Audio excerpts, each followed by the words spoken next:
खूंटी के IOCL terminal के पास बड़ी सड़क दुर्घटना में 2 लोगों की घटनास्थल पर ही मृत्यु हो गई, जबकि इलाज के दौरान एक महिला की मृत्यु हो गई। दरअसल आज खूंटी में एक बड़ा बाजार लगता है। आज सोमवार है। सोमवार और शुक्रवार के दिन यहाँ बड़ा बाजार लगता है और जिले के दूर दराज के ग्रामीण क्षेत्रों से लोग यहाँ बाजार करने के लिए पहुंचते हैं। इसी क्रम में आज भी बंदगांव की ओर से लोग पहुंचे हुए थे और बाजार कर वापस घर लौट रहे थे। तभी लगभग शाम के 6:30 से 7 बजे के बीच एक बड़ी सड़क दुर्घटना हुई, जिसमें कि ऑटो में लगभग 8 से 10 लोग सवार थे और ये घर यानी बंदगांव की ओर जा रहे थे और उस तरफ से एक बाइक सवार जिसमें 2 लोग सवार थे, वो तेज गति से आ रहे थे और दोनों में आमने-सामने की टक्कर हो गई। टक्कर इस प्रकार से हुई कि स्थानीय लोगों के द्वारा बताया जा रहा है कि ऑटो चालक तो ऑटो में ही फँस ही गया, लेकिन जो बाइक सवार था वो इस प्रकार से बाइक से फेंका के गया कि उस ऑटो का शीशा तोड़ते हुए जाकर उसमें अटक गया और घटनास्थल पर ही उसकी मृत्यु हो गई। इस इस इसके वजह से ही ड्राइवर जो था ऑटो चालक, उसका भी ऑटो में ही घटनास्थल पर ही मृत्यु हो गई। हालाँकि इसमें कई लोग गंभीर रूप से घायल हुए। उन्हें स्थानीय लोग और पुलिस प्रशासन की मदद से सदर हॉस्पिटल पहुँचाया गया, जहाँ सदर हॉस्पिटल में इलाज के दौरान एक महिला की मृत्यु हो गई। बता दें कि मृतकों का अगर हम नाम बताएँ तो इसमें कैटरीना सांडीपुर्ती जो है, ये कोमांत बंदगांव थाना क्षेत्र की रहने वाली थी, जिनकी मृत्यु हो गई इलाज के दौरान।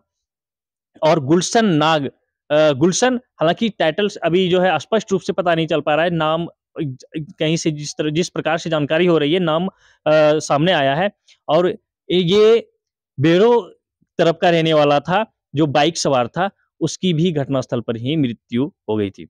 वहीं अगर ऑटो चालक की बात करें, तो वो भी बंदगांव तरफ का था, जिसमें अपने गाँव के और अगल-बगल के गाँव के लोग ड्राइवर जो है ऑटो में लेकर सभी को घर जा रहे थे और इस घटना में उनकी भी मृत्यु हो गई। वहीं अगर ऑटो चालक की बात करें तो इसका नाम जो है बोहरा नाग था, जो बंदगांव थाना क्षेत्र का रहने वाला था। जिस प्रकार से हम बताएँ कि लोगों को ये लेकर जो है ऑटो में सवार होकर सभी घर की ओर जा रहे थे। बोहरा नाग ऑटो चालक की घटनास्थल पर ही मृत्यु हो गई।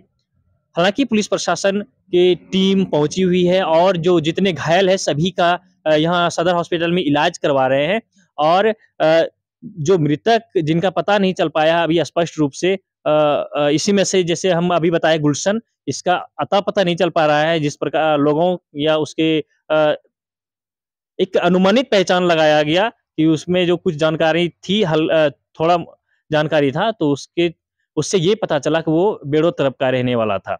हालाँकि पुलिस प्रशासन की टीम पहचान में लगी हुई है और घायलों का इलाज चल रहा है, घायलों की भी पहचान की जा रही है। तो इस प्रकार से आज खूंटी जिले अंतर्गत 2 अलग-अलग सड़क दुर्घटनाओं में अब तक 3 लोगों की मृत्यु हो गई। हालाँकि जिन लोगों को सदर हॉस्पिटल में इलाज कराया जा रहा है घायलों का, उसमें से कुछ की स्थिति नाजुक है, जिसे रांची रिम्स के लिए रेफर किया जा रहा है। अब इसमें से अब भी कुछ भी कहना मुश्किल है, क्योंकि घायल जो है वो बुरी तरह से जख्मी है, बुरी तरह से घायल है, इसलिए उसका कुछ भी कहना मुश्किल है।